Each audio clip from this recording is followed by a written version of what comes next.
Salam alaikum, Azulfillaoun, bonjour. En fait, à y bien regarder, le remaniement ministériel est un vrai de vrai non-événement. On aura beau lui chercher du sens, on n'en trouvera pas. Parce qu'il n'en a pas.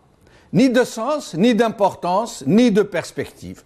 Juste une énième gesticulation de petits règlements de compte, un jeu de chaises musicales pour faire croire que l'État est là, qu'il existe bel et bien, malgré ce que nous voyons tous les jours de nos propres yeux. Un non-État, une vacance intégrale, un vide sidéral. C'est aussi, ce remaniement, une sorte de piqûre de rappel pour nous rappeler justement que malgré ce que nous constatons de nos propres yeux, le président Bouteflika est encore là, dans son rôle de sage timonier au milieu de la tempête, en train de nous mener vers des rivages apaisés. TSA, le journal électronique qui fait des miracles, nous le dit d'ailleurs. Écoutez, je cite, « Il l'a remanié, enfin ! Envisagé dès la fin de l'été 2014, reporté à plusieurs reprises, le remaniement ministériel a finalement eu lieu ce jeudi 14 mai. » Plus loin, le même article. Deuxième question importante. Pourquoi le président a-t-il opéré un changement maintenant? Et là, une petite remarque. TSA ne se pose pas la question de savoir si c'est bien le président qui a opéré le remaniement. Pour lui, cela ne fait aucun doute. Alors que tous les Algériens ont vu la scène diffusée par France 24. Regardez.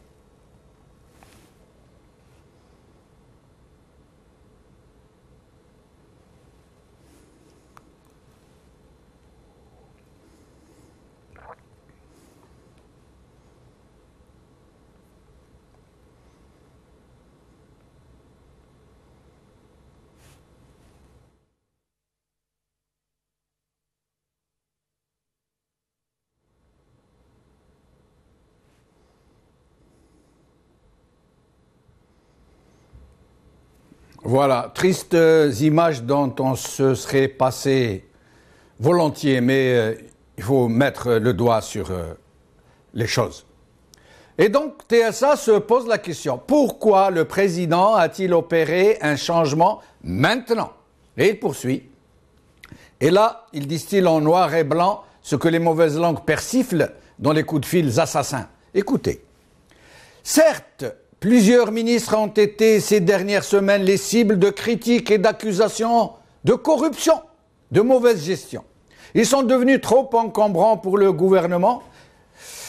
C'est le cas de Nadia Cherabi, Labidi, Mohamed Tahmi, Mohamed Jellab. Ils ont été sacrifiés. Et là, une autre remarque. TSA ne nous dit pas pourquoi le ministre qui a été la cible de l'essentiel des accusations de grosse corruption n'a pas été viré.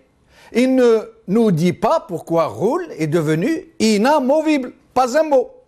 Et plus loin, dans le même article, le même TSA conclut, et là, admirez la chute magistrale, je cite, « L'absence prolongée du président, les doutes sur la révision constitutionnelle, la baisse des revenus de l'État avec la chute du prix du baril va compliquer la mission des ministres, surtout ceux qui sont en première ligne.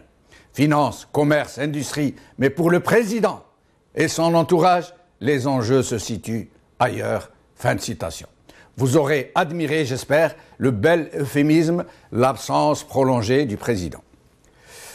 TSA, un journal parmi les plus sérieux pourtant, parmi les plus lus de la presse algérienne en tout cas, et qui pratique avec une science rare le dosage du vrai, en diffusant une vraie information, avec des messages subliminaux qui lui parviennent du plus haut sommet de l'État informel, via un de ses chroniqueurs et néanmoins ministre des journalistes.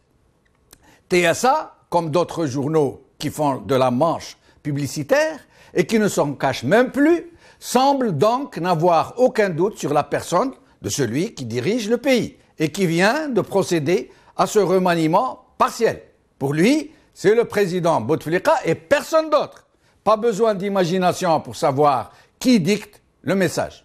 Pour entretenir le plus gros mensonge politique jamais observé dans nos latitudes, puisque presque plus personne ne doute que le président Bouteflika est en train d'assumer ses fonctions les plus normalement du monde. Pourtant, tout le monde sait qu'il a eu plusieurs AVC. Tout le monde a vu qu'il n'a pas pu assister à sa propre campagne électorale, encore moins l'animer. Tout le monde constate que tous les jours, quelle que soit la gravité des événements, il ne s'adresse jamais à la nation.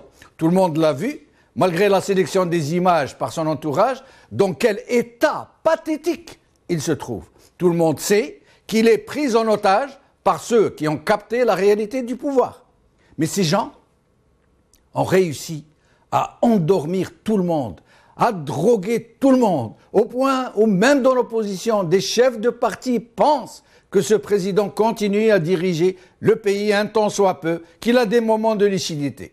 C'est cela le plus tragique, l'anesthésie générale des consciences, au point où plus rien ne nous étonne, plus rien ne nous interpelle. Regardez, par exemple, les conditions dans lesquelles le remaniement a été annoncé. Presque aucune réaction de la société civile, ni dans la presse, ni dans l'opposition, n'a relevé un fait qui est pourtant aussi gros qu'un éléphant dans le couloir. Personne ne s'est demandé comment le journal en ligne TSA a pu donner l'information et les détails du remaniement ministériel avant la présidence, avant le gouvernement, avant l'agence de presse officielle, avant le RND, le FLN, Louisa Hennoun et Madame Dalila. Il se serait livré à des pronostics, des spéculations, des prévisions, on aurait compris. Mais de là à donner la liste exhaustive du remaniement avant même le communiqué officiel, c'est juste hallucinant. Pourtant, personne n'a relevé cette énormité. Certains ont même parlé de scoop. Du coup, TSA est devenue la première source d'information, y compris par les chancelleries étrangères avant la PS. Fort heureusement, quelques rares journaux ont rué dans les brancards, refusant de relayer les sentences toutes faites que Little Brother leur demande d'annoncer s'ils veulent leur pâté publicitaire. C'est le cas d'Al Watan sous le titre vigoureux « Énième remaniement pour le gouvernement. Politique du vent sous la djellaba du régime ». Adlan Midi écrit « Face au vide institutionnel, aux paralysies des organes de l'État et aux tentatives de fermer l'espace politique public, le régime joue l'illusionniste. Remaniement, rumeur sur le retour de Yahya, ou joute au FLN, plus d'autres tours dans son sac à malice. L'enjeu est de faire oublier que quasiment personne ne gouverne et que seul l'agenda médical du président donne le vrai tempo du pays. Mais la question reste posée. Comment TSA a-t-il pu donner les détails du remaniement avant les communiqués de la présidence et du gouvernement? Aujourd'hui, Liberté. Plusieurs ministres écartés, Bouteflika procède à un remaniement partiel du gouvernement. TSA. Nouveau gouvernement, les enjeux du remaniement par Achira Mamri. Al Watan. Énième remaniement pour le gouvernement, politique du vent sous la djellaba du régime par Adlan Midi.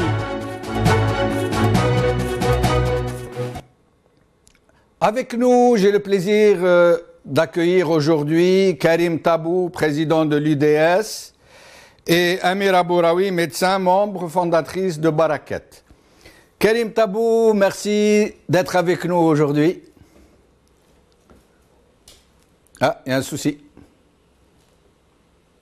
Karim Tabou, nous ne vous entendons pas. Je reviens vers vous dans un petit moment, il y a un souci. Amira Bouraoui, merci encore une fois d'être avec nous. Allô, bonjour, merci bonjour. pour l'invitation. Merci Amira. Alors, à chaud, votre réaction à ce remaniement, si on peut l'appeler ainsi? À chaud ou à froid? Un non-événement. À chaud, c'est encore à chaud, tant qu'on n'en a encore rien dit de vrai. Ça a tellement refroidi depuis si longtemps. Vraiment, pour moi, c'est un non-événement. Et de nommer des ministres et de les changer pour des ministres qui ne se réunissent plus depuis très longtemps. On n'a pas eu droit à un conseil des ministres. Et donc, vraiment, c'est vraiment un non-événement. Pour moi, je vois un régime, un système qui tente de gagner du temps et qui fait perdre énormément de temps à l'Algérie. Parce que face à nous, on a beaucoup de challenges à relever économiquement, une société qui a du mal encore à se réveiller. On est vraiment en train de reculer et pour moi, changer un ministre ou ce jeu de chaises musicales n'apporte absolument rien. Donc pour moi, c'est vraiment un non-événement. TSA nous apprend, d'abord on se demande comment il a pu donner l'information avant l'APS et avant la présidence et avant le gouvernement. Et alors, il nous apprend que certains ministres ont été remerciés parce qu'ils traînaient des casseroles, disons. Sincèrement, pour moi, ceux qui traînent des casseroles sont écartés et ceux qui traînent des marmites et parfois la cuisine tout entière sont toujours à la tête du pouvoir. Ouais. Donc pour moi, c'est cette gérontocratie âgée en majorité de plus de 75 ans qui décide de tout en Algérie et qui a démontré son échec depuis très longtemps. Aujourd'hui, c'est à elle de partir. Donc, qu'on nomme des ministres jeunes ou un peu moins, ou de mettre Ammar Roul qui a déjà démontré son échec dans plusieurs secteurs, le mettre dans un autre secteur extrêmement sensible, comme le tourisme. Pour moi, le tourisme peut aujourd'hui, si on décide vraiment d'investir dessus, peut absorber pas mal le chômage de notre jeunesse qui ne fait absolument rien, qui vend de la khorda chinoise sur les trottoirs. Il y a tellement de choses à réaliser pour l'Algérie d'aujourd'hui et là on recule encore en arrière. Pour moi vraiment c'est vraiment dire aujourd'hui qu'on a mis de côté Madame Labidi parce que elle aurait bénéficié de son poste pour pouvoir gagner des sous alors que ceux qui sont au sommet ont dilapidé toutes les richesses de toute une nation, ont mis de côté toute une jeunesse, ont cassé l'université algérienne, l'école, ceux-là qui devraient passer pour crimes contre l'humanité. Ceux-là sont toujours en poste et on dit qu'on a écarté, on a l'impression que c'est un système qui a envie de se faire un petit lifting, mais le lifting est vraiment raté. Restez avec nous, Amira Bouraoui. Karim Tabou, j'espère que maintenant nous allons vous entendre. Merci de l'invitation pour ce débat.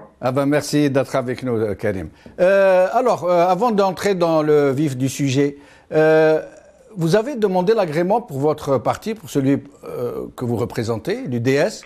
Est-ce que c'est fait? Est-ce que c'est en route? Est-ce qu'on vous a promis quelque chose?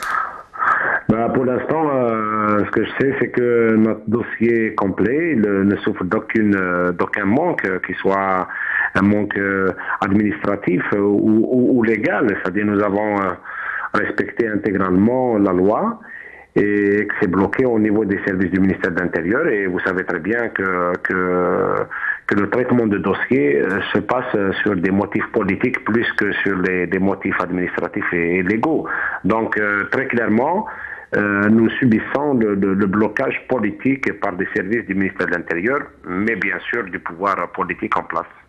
Amira Bouraoui vient de parler de gérontocratie. Est-ce vraiment une gérontocratie lorsqu'on sait que le véritable monsieur frère, le véritable patron du système, n'est pas aussi vieux que ça?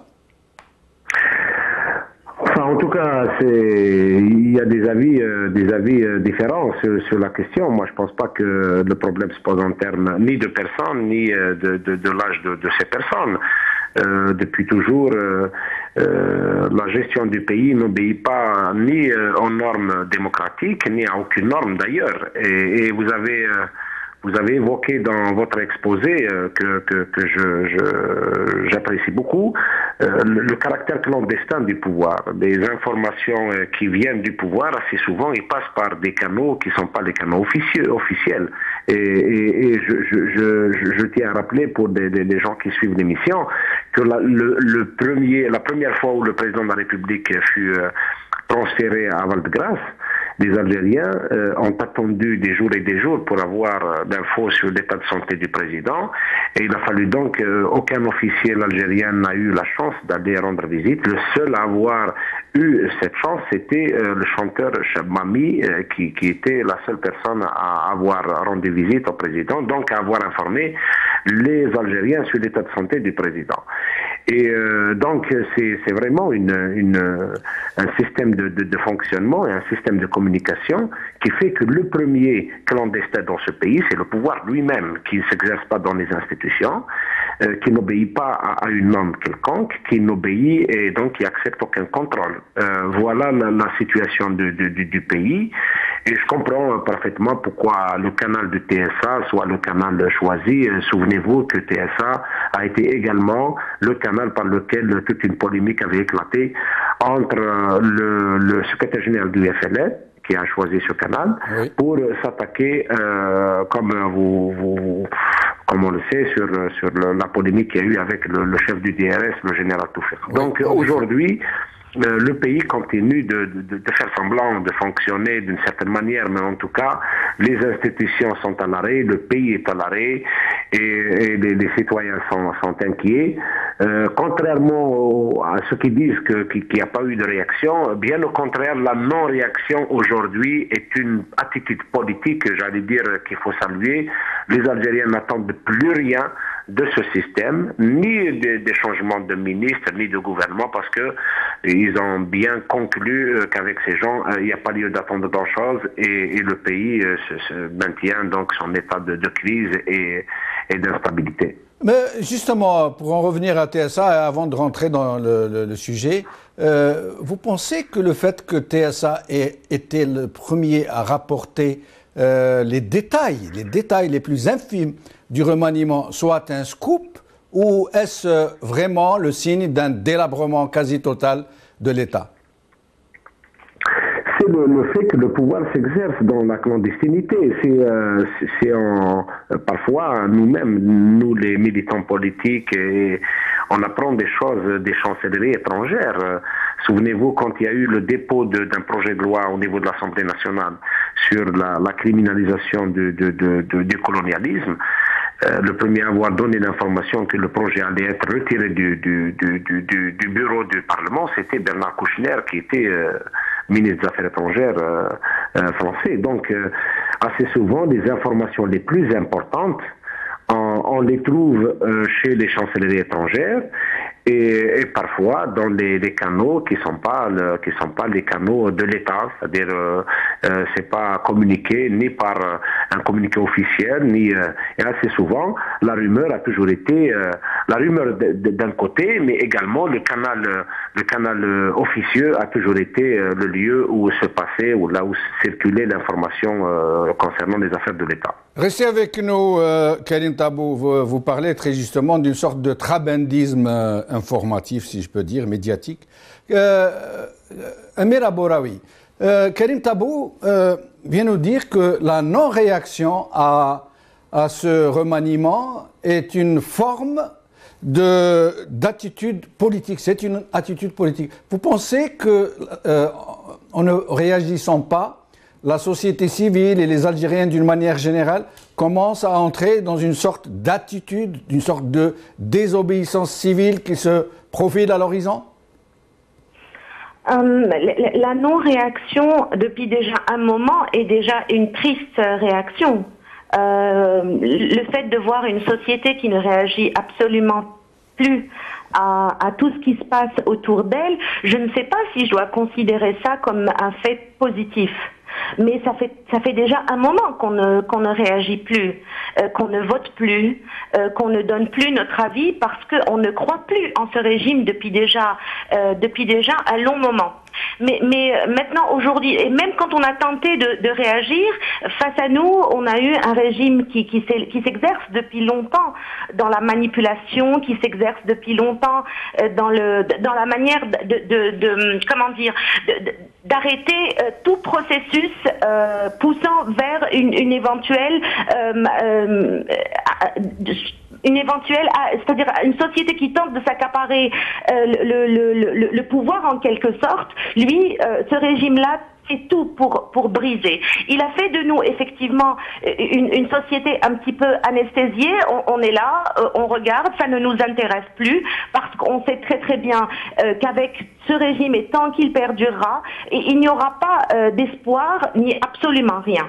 Donc aujourd'hui, on est là en train de regarder une sorte de pièce de théâtre, de ministres qui s'en vont, qui reviennent, et on attend. On attend quoi?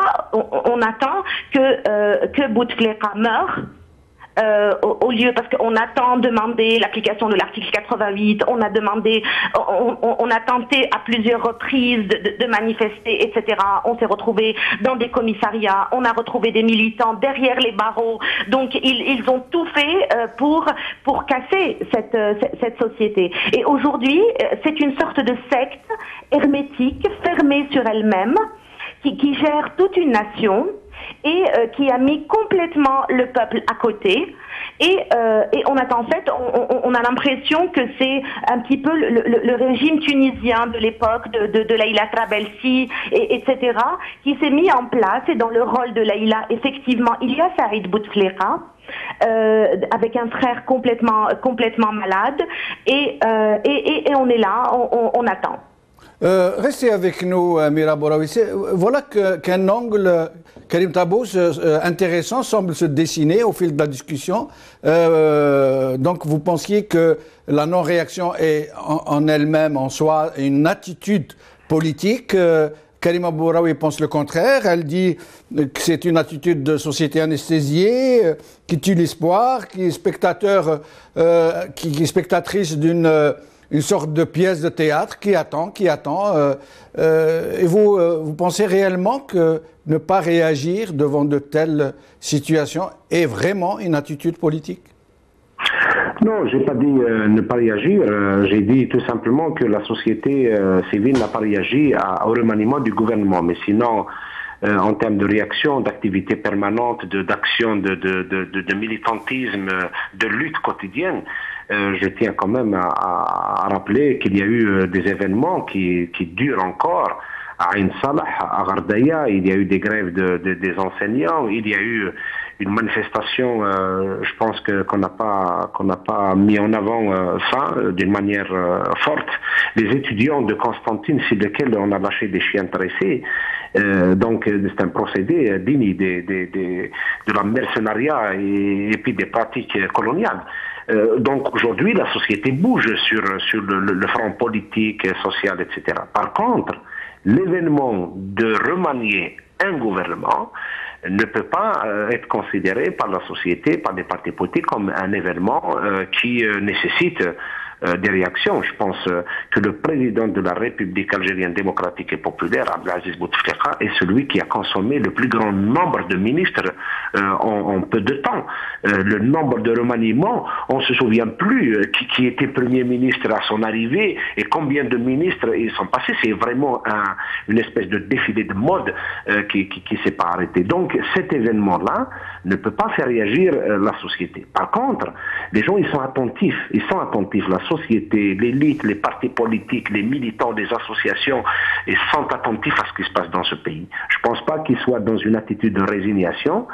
Et moi, personnellement, je ne fais pas partie des gens qui considèrent que le peuple algérien s'est résigné à démissionner. Le peuple algérien a payé un lourd tribut. Le peuple algérien a payé une facture macabre pendant des années de la violence, mais également aujourd'hui, il continue de payer le prix. Mais le fait est là, la société bouge et les gens ils sont très attentifs. Je pense aujourd'hui, d'une certaine manière, c'est le pouvoir qui est bloqué. La situation est bloquée au sein du pouvoir. Elle donne l'apparence d'un pays bloqué. Oui, l'État est bloqué, les institutions sont bloquées, la présidence est bloquée, le gouvernement est bloqué, mais la société est attentive à tout ça. Et bien sûr, je pense que la responsabilité, notre responsabilité à nous, est tout simplement d'agir et de trouver des mécanismes, des moyens pour faire bouger les choses dans le bon sens. Merci Karim Tabou, restez avec nous. Nous arrivons donc à la fin de la première partie. Amira Bouraoui va nous quitter parce que nous ne pouvons pas garder d'invité au téléphone pour libérer le standard. Amira Bouraoui, je vous remercie infiniment et j'espère vous revoir plus souvent dans cette émission. Et nous allons donc ouvrir le standard où vous pourrez poser vos questions à notre invité sur Skype. À tout de suite.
Karim Tabou, durant cette deuxième partie, je pourrais vous interrompre fréquemment en fonction des appels de téléspectateurs, mais à chaque fois vous reprendrez la conversation où vous l'aurez laissée.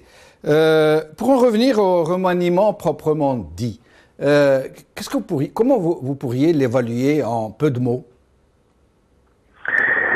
L'évaluer, c'est quand on voit les ministères qui sont touchés par le remaniement, dans un autre contexte, on aurait considéré que c'est un changement profond. Mais dans notre cas, malheureusement, est un indice supplémentaire d'instabilité. Et je pense que le changement répétitif à la tête des ministères est un indice très fort d'instabilité politique, d'instabilité économique, d'instabilité sociale. Nos partenaires devront se poser la question sur l'état de ce pays qui change de ministre, qui change de gouvernement chaque 3 mois, chaque 6 mois. Donc ça, c'est un indice d'instabilité. Je voulais rajouter également à ce remaniement qui s'est passé bien avant, dans un pays où le Premier ministre lui-même, il part à Béjaïa, il a été reçu par la population dans le salon d'honneur. Et vous avez l'envoyé spécial du président de la République, M. Lham, le chef de la police, qui part à Ain Salah. Oui. Il a été reçu par la population au salon d'honneur de l'aéroport. Quand vous voyez les plus hauts responsables du pays n'arrivent pas à franchir le seuil des salons d'honneur des aéroports, c'est ça la crise également. Oui. Je passe sur le fait que le président de la République, s'il a décidé lui-même d'envoyer le chef de la police, c'est un indice très fort de l'absence de toute médiation politique, parce que dans la gestion des conflits sociaux, des conflits politiques, des soulèvements de population, dans un pays normal, le gouvernement se serait immédiatement réuni, le Parlement aurait décidé de tenir une session sur la situation. Mais dès lors que le président de la République lui-même a décidé d'envoyer son représentant personnel en la personne du chef de la police, il affirme, il sans peut-être le vouloir, mais en tout cas, il montre bien l'état du pays qui est réduit à l'envoi du chef de la police, donc oui, au représentant personnel du président. Et les médiations politiques sont tout simplement évincées du jeu, puisque ni le gouvernement, ni l'Assemblée nationale, ni le Conseil de la Nation, ni d'ailleurs même les médiations... Oui, restez avec nous, Karim Tabou. Restez avec nous, on va prendre quelques appels et nous revenons. Vous pourrez poursuivre le fil de vos idées. Nadir de Biskra, me dit-on. Bonsoir, M. Bechenouf. Bonsoir, M. Nadir. Au sujet de la question que vous venez de poser et qui fait l'objet de votre émission, moi je peux vous dire que ce remaniement n'a aucun sens. Le gouvernement algérien qui fait l'objet à peu près de la riche d'abeilles et qui pousse un certain personnel à quitter le bord afin de les remplacer par d'autres, montre aussi leur manière de penser. Ils croient toujours que l'Algérie leur appartient et qu'ils font ce qu'ils veulent. Ils sont là, ils n'ont pas bougé d'un iota depuis 62 à ce jour. Ils ont la même mentalité. Le peuple algérien ne représente rien pour eux. Merci. Merci Nadir. Salim d'Alger. Salim, nous l'avons perdu. Karim Tabou, vous voulez poursuivre ce que vous disiez ou répondre aux téléspectateurs? À vous le choix.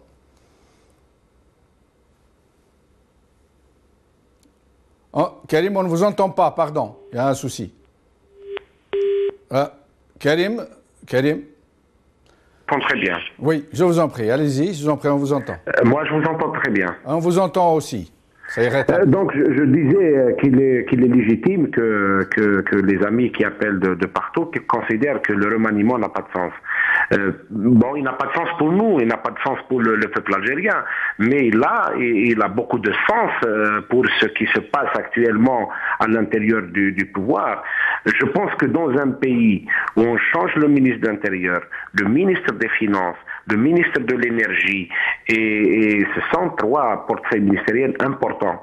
Malheureusement, chez nous, la désignation ou la nomination des responsables ne part pas du principe d'évaluation, c'est-à-dire d'une évaluation quelconque, mais également ne fixe pas d'objectif de perspective future. Parce que ce qui est faux, c'est faux de considérer que dans ce pays, dans le système politique algérien, il y a un rôle important qui est confié au gouvernement. Le gouvernement est une agence de pompiers qui est là pour essayer, j'allais dire, de parer au plus urgent et au plus près. Par contre, les événements politiques, la décision politique véritable, elle se prend dans des cercles très fermés. Ce qu'on a constaté, c'est que les procès actuellement qui sont ouverts dans les tribunaux, les conflits qui commencent à redémarrer de nouveau dans les partis du pouvoir, et les remaniements et les nominations qui se passent sont liés, ils ont un lien. Oui. Le lien, je pense que il y a une question fondamentale, un problème fondamental, c'est la gestion de l'après-Bouteflika. Oui. En tout cas, le système lui-même, il est dans les dispositions mentalement à préparer l'après-Bouteflika. Quoi qu'ils disent aux Algériens qu'il est en bonne santé, qu'il gère le pays, etc., c'est pour prendre une petite avance sur nous, sur la classe politique, sur le peuple algérien, parce que eux-mêmes, ils sont en train de réfléchir à l'après.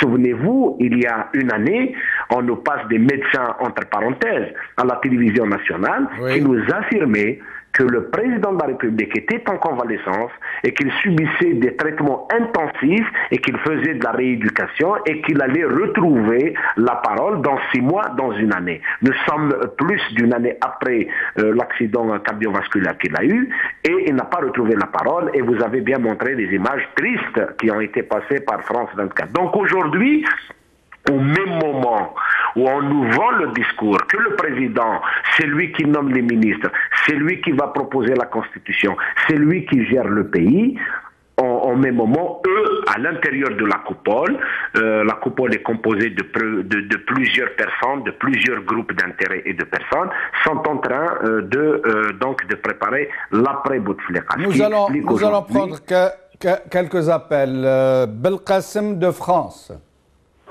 Oui, bonjour Monsieur Jamel. Bonjour Monsieur Belkacem. Bah écoutez, moi la santé de Bouteflika, tout ce que vous voulez, on en a toujours parlé, on sait c'est quoi.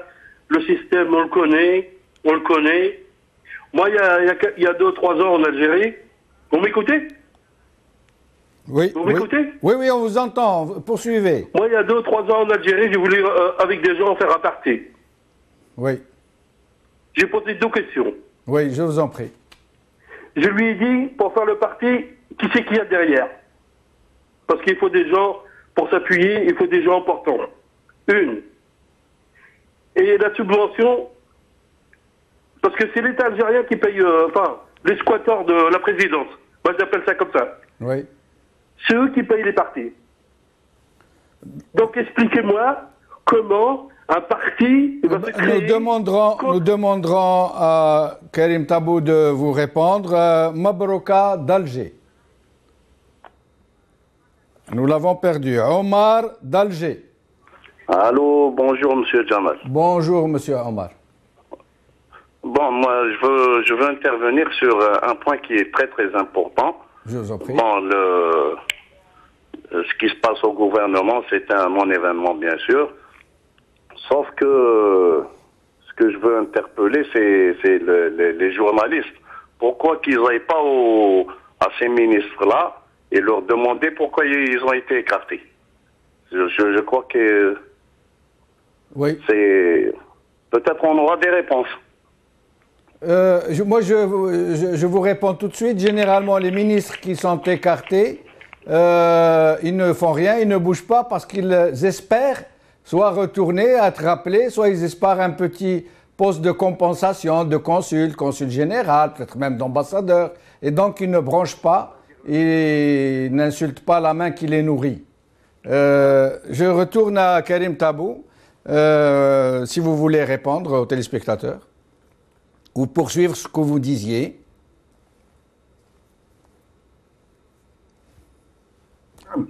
Dans un système de cooptation, les personnes qui sont désignées sur des postes de responsabilité ne se soumettent à aucun contrôle. Ils rendent compte aux personnes qui les nomment et ils espèrent toujours avoir l'indulgence, avoir, des avantages de ce système de cooptation. Donc, ces ministres, c'est pas seulement aujourd'hui qui doivent nous expliquer comment ils ont été nommés, comment ils sont partis, mais ces ministres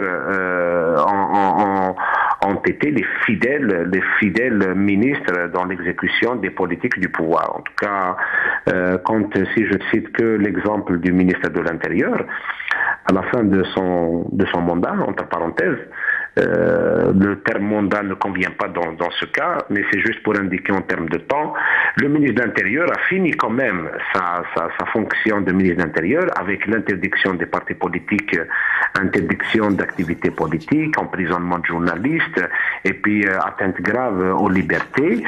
Et je pense que tout ça est un indice que ces ministres n'ont pas grand-chose à dire à la population. Ils ont été nommés par le pouvoir et rendent compte au pouvoir. Et je pense que le ministre de l'Intérieur également est connu pour avoir organisé une élection spéciale dans un pays qui compte un nombre qu'on ne connaît pas de votants.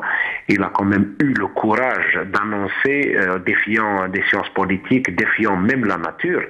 Il a même eu ce courage d'annoncer aux Algériens que Bouteflika, sans avoir fait la campagne électorale, est passé à des taux industriels, à des taux extraordinaires. Donc aujourd'hui, le problème ne se pose pas au niveau des ministres. Je ne pense pas que le problème dans ce pays se pose au niveau des personnes. Et là, nous allons prendre encore des appels, Karim, et nous revenons vers vous. Kamel Doumbouari. Bonjour, monsieur. Nous l'avons perdu.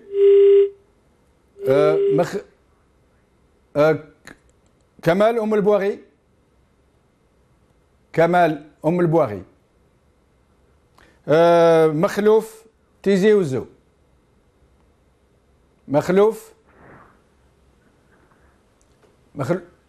Nous l'avons perdu. Je reviens à vous, Karim Tabou. Je m'excuse pour ces interruptions. Nous voulons donner l'occasion. Ah, nous avons avec nous Ali Alger. مساء الخير سي بشنوف. مساء الخير سي علي.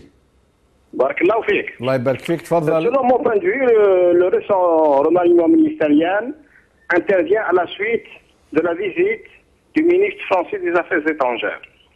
Venir engranger des contrats juteux s'inscrivant dans le cadre du Katia Monda. Ensuite, la prochaine visite du président français va confirmer les dires de son ministre des Affaires étrangères qui va, selon lui, visiter le Sahara. Ce sera la prochaine visite des affaires. D'accord. Je voudrais poser une question à M. Tabou. Oui. Que pense-t-il de tout ce micmac? Ok. Assalamu alaikum wa rahmatullahi Alaykoum wa salam. barakatuh. Abkha la khair. Abou Zakaria, Alger. Abou Zakaria, d'Alger. Allô, Bchenouf. Oui, monsieur. Tfadal. Salam alaikum. Alaykoum salam wa rahmatullah. Bonjour à votre invité, monsieur Tabou. Et heureusement que cette fois-ci, on le voit, c'est-à-dire en direct. Il n'y aura pas quelqu'un d'autre qui peut le limiter à travers le téléphone. Voilà. Ça, c'est déjà une chose. Je profite de l'occasion de lui poser une question. Je vous en Si vous permettez, monsieur Bchenouf. Je vous en prie, il répondra à vos questions. Allez-y, je vous en prie. D'accord. Quel est l'obstacle et le péché ou l'interdit qui peut interdire l'opposition, notamment votre invité, d'appliquer la Constitution telle qu'elle est? Du moment que c'est-à-dire elle est réelle et sérieuse, il n'y a personne qui peut dire le contraire. Alors j'aimerais bien savoir, c'est quoi l'obstacle ou le péché ou l'interdit qui peut appliquer notamment l'article 88 de la Constitution. D'accord. Je vous remercie, monsieur Jamal Bchenouf. Merci beaucoup. On prend un dernier appel, parce qu'il ne nous reste plus beaucoup de temps, environ 3 à 4 minutes, que nous laisserons à Karim Tabou pour répondre. Chérif de Khenchla.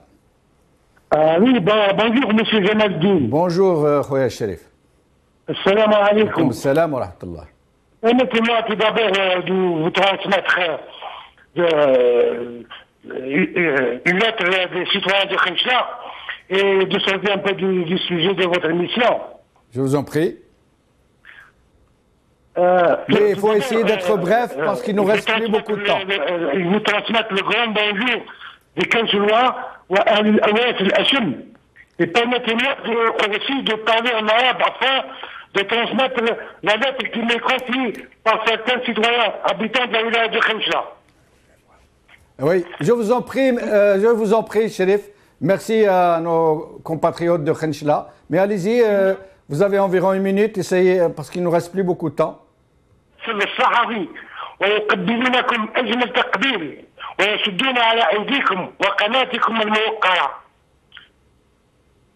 ويثقون إلا في هذه القناة المغاربية ولا غيرها حيث أن بعض المواطنين وهي أمانة أبلغها حتى تصل إليكم ويسمعونها وأصحابها إنهم استفادوا من سكنات ذات طابع حش أي هدمت مساكنهم بعيد يقول يعني هذا الحي بني سيدة بنية في العهد الفرنسي وسميت بهذا الاسم دوغول وسلمت لهم مساكن إلا في الآونة الأخيرة السلطات حالت عليهم وتحاول طردهم من هذه السكنات على أساس أنهم استفادوا من بعض الإعانات والسكنات الاجتماعية. Et là, je suis obligé de vous interrompre, Khoya Chérif. J'espère que le message est passé. Je suis désolé, il y a beaucoup d'appels, mais nous pouvons... On prend un dernier appel. Jamel de Skikda. Jamel, je vous demanderai d'abréger, s'il vous plaît. Il ne nous reste plus beaucoup de temps. Jamel de Skikda. Allô. Allô, Jamel de Skikda. Tfadal, je vous en prie. Vous êtes en direct. Ah, nous l'avons perdu. Karim Tabou, il nous reste environ 2 minutes. Donc, si vous pouvez répondre aux questions, notamment celles liées à la visite de François Hollande, l'annonce de la visite, du moins. En tout cas, merci pour tous ceux qui ont intervenu. Je pense que ce sont des apports, des contributions importantes. Entre la France et l'Algérie, il y a très clairement, entre le pouvoir algérien et le pouvoir français, il y a un pacte de complicité clair. Et la France, aujourd'hui, est dans une attitude néocolonialiste.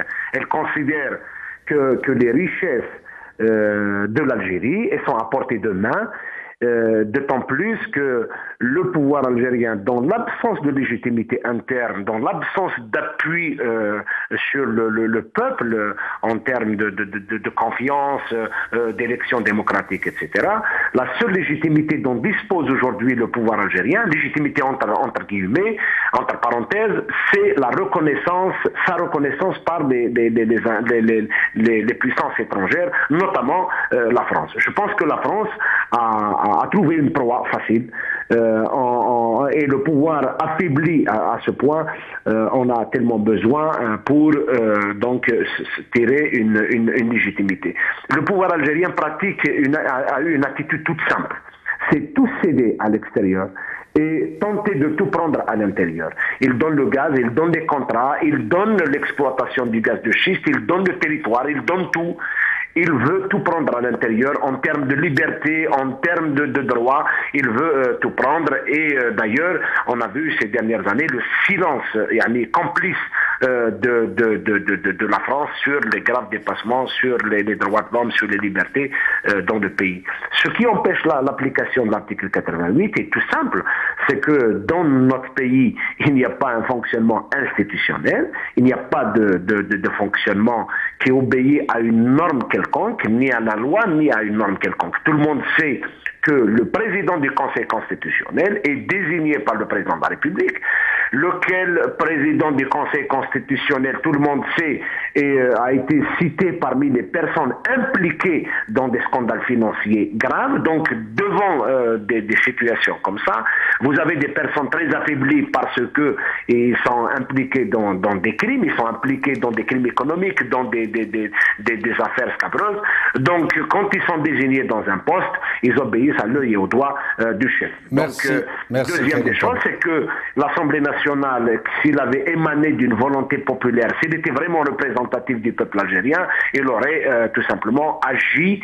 La chose la plus facile à faire étant l'ouverture d'un débat sur la situation du pays. Merci Karim Tabou, je suis obligé de vous interrompre. N'a pas émané de la volonté d'une démocratie, d'un choix souverain du peuple algérien. Merci Karim Tabou infiniment. Je retiens de votre intervention cette phrase exceptionnelle, tout à fait fabuleuse, j'allais dire, que vous venez de citer, du régime. Vous décrivez très bien. Vous dites tout céder à l'extérieur pour tout récolter à l'intérieur. Vous avez tout dit. Merci beaucoup. Cette émission est donc terminée. Merci à Amira Bouraoui de nous avoir accompagnés durant la première partie de cette émission. Merci à Karim Tabou qui vient de finir de façon brillante sur une citation que tout le monde retiendra, je n'en doute pas. Salam alaikum, qawal akhir, salama.